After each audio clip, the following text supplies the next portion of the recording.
Aren't you tired of hearing the same Jews always play the Holocaust card? Always a victim? Get over it already? And here's something else I hear. Palestinians are victims, oppressed, powerless. Everything they do is resistance. So today, let's talk about cards. Real ones and fake ones. Let's talk about what the Holocaust actually means to Jews. And let's talk about what real victimhood looks like versus what weaponized victimhood looks like.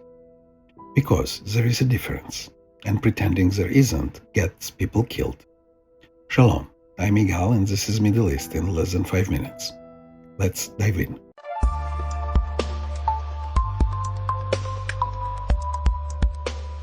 Part 1. The Holocaust isn't a card, it's a scar. When Jews talk about the Holocaust, we're not playing a card. We're explaining context. 6 million Jews murdered. 2/3 of European Jewry wiped out. Entire communities erased. Yiddish culture almost gone. Centuries of scholarship burned. Families turned to ash. That's not ancient history for Jews. That's 2 generations ago. My grandparents' generation. Your neighbor's parents. The lady at synagogue who has numbers tattooed on her arm. The Holocaust isn't a debate point. It is a lived memory.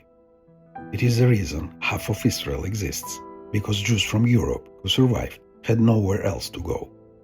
It's the reason the other half exists, because Jews from Arab countries were expelled and had nowhere else to go either.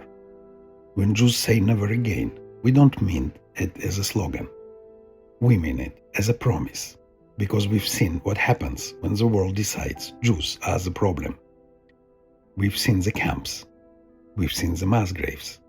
We've seen what just following orders leads to.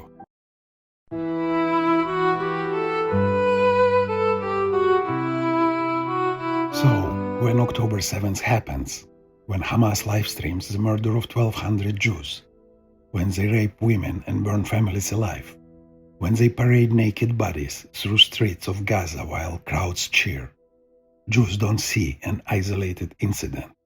We see a pattern. We see pogrom. We see the world shrugging again. And that's pattern recognition, not playing victim.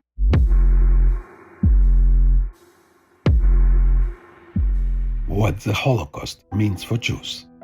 The Holocaust taught Jews something the world keeps trying to make us forget. You cannot rely on others to protect you. Not the neighbors who turned you in, not the countries that closed their borders, not the world that knew about the camps and did nothing, not the UN that was founded after the Holocaust and now spends most of its time condemning the Jewish state. The Holocaust taught us that when the mob comes, you'd better be able to defend yourself, because no one else will. That's why Israel exists. Not because Jews are colonialists, not because Jews wanted to oppress anyone, but because Jews needed one place on earth where being Jewish wasn't a death sentence. One place where when someone says kill the Jews, there's an army that says try it. And that's survival, not victimhood.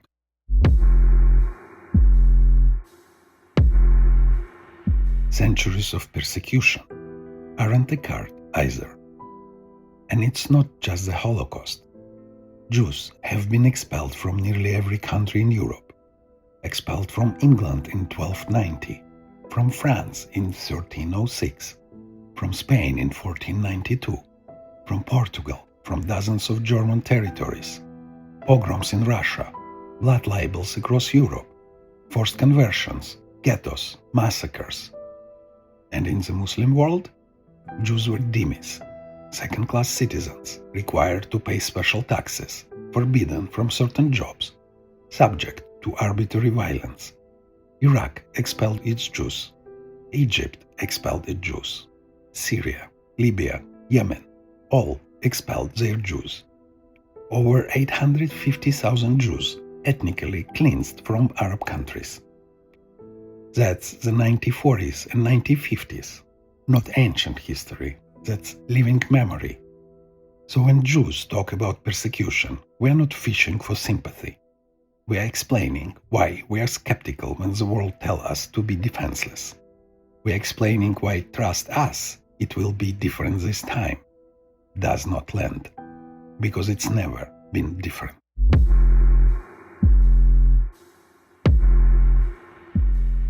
Part 2. The Palestinian Victimhood Card. Now, let's talk about Palestinians, because here's where victimhood becomes a weapon. Palestinians didn't just lose a war in 1948. They've been told for 76 years that they're permanent victims, that nothing is their fault, that everything bad that happened is because of Israel. Who tells them this? The United Nations, which created a special refugee agency just for them, UNRWA, the only refugee agency in the world that passes refugee status down through generations. You are not a refugee if you were born in Lebanon, raised in Lebanon, and never set foot in Israel.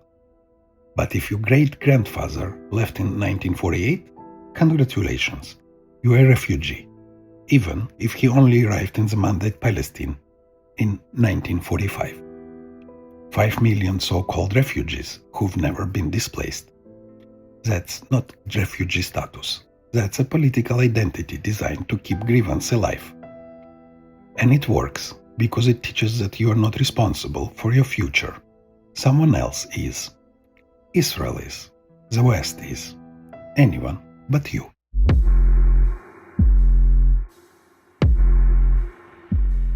Responsibilities and misconduct. The double standard. Here's where it gets interesting. Let's compare how Israelis and Palestinians handle misconduct. When an Israeli soldier does something wrong, shoots someone who shouldn't have been shot, abuses a prisoner, acts outside the rules of engagement, what happens? Israel investigates, Israel prosecutes, Israeli soldiers go to prison, Israeli commanders get fired, the Israeli media covers it, Israeli citizens protested. Because Israel has a legal system, it has accountability, it has internal criticism. When a Palestinian terrorist murders Jews, what happens? The Palestinian Authority pays his family monthly salary. The more Jews you kill, the higher the payment. It's official policy. It's in the budget. Martyr payments. Pay for slay. Hamas and the Palestinian Authority build statues of terrorists, name streets after them, celebrate them as heroes, hand out candy when Jews die. There's no accountability. There's no legal system that prosecutes terror. There's no internal reform. There's just celebration. In the world says, well, what did you expect? They are oppressed.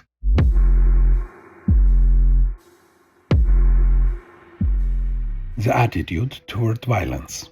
Let's talk about attitude because this matters.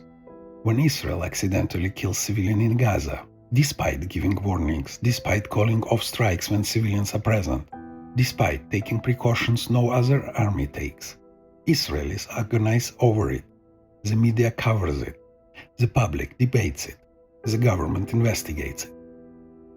Not because Israel is perfect, but because Israeli society believes civilian deaths are tragic, even when unavoidable in war. When Hamas deliberately targets civilians, launches rockets at Israeli cities, uses Palestinians as human shields, embeds fighters in hospitals and schools, what's the Palestinians' response? Pride, celebration, resistance. No soul-searching, no debate about whether maybe using your own children as shields is wrong. No questions about whether building tunnels under homes is a war crime. Just victimhood. Israel made us do it. What choice did we have?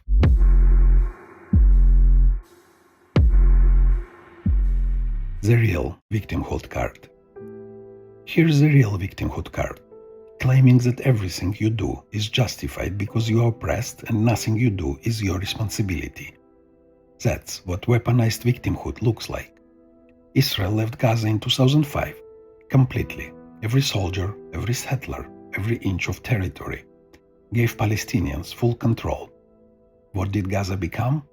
A launching pad for rockets, a base for terrorism, A place where Hamas took international aid meant for schools and hospitals and built terror tunnels instead.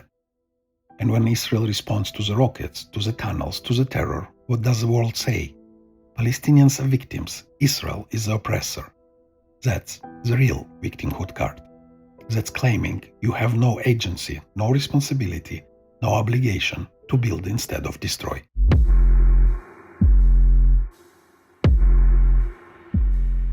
The difference. Jews remember the Holocaust and say never again, we will be defenseless. Palestinians invoke the Nakba and say we are owed everything and nothing we do is our fault. Jews take responsibility, even for mistakes, even for tragedies, even when it's uncomfortable. Palestinians externalize everything. Every failure is someone else's fault. Every atrocity they commit is justified. Every offer of peace rejected, and somehow that's also Israel's fault. One mindset builds a country, the other builds a grievance industry.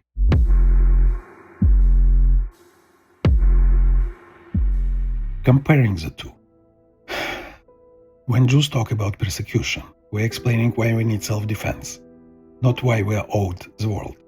When Palestinians talk about oppression, it's used to justify not building a state, not accepting peace, not taking responsibility for their own future.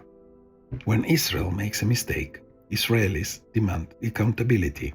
When Palestinians commit atrocities, the world demands Israel stop defending itself. That's not symmetry, that's not balance. That's a double standard so blatant, it would be funny if it wasn't deadly.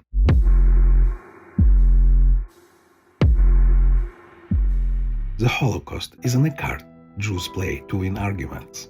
It's the reason Israel exists. It's the reason Jews will never again board trains quietly. It's the reason never again means something. Talking about persecution isn't victimhood. It's memory. It's context. It's saying we've seen this before and we know how it ends. Real victimhood isn't remembering tragedy. It's refusing to move past it. It's weaponizing suffering to avoid responsibility. It's demanding the world owe you everything while you build nothing. Jews don't play the victim card. We play the survival card. And there's a difference. I'm Igal, and this was Middle East in less than 5 minutes. Until next time, Shalom.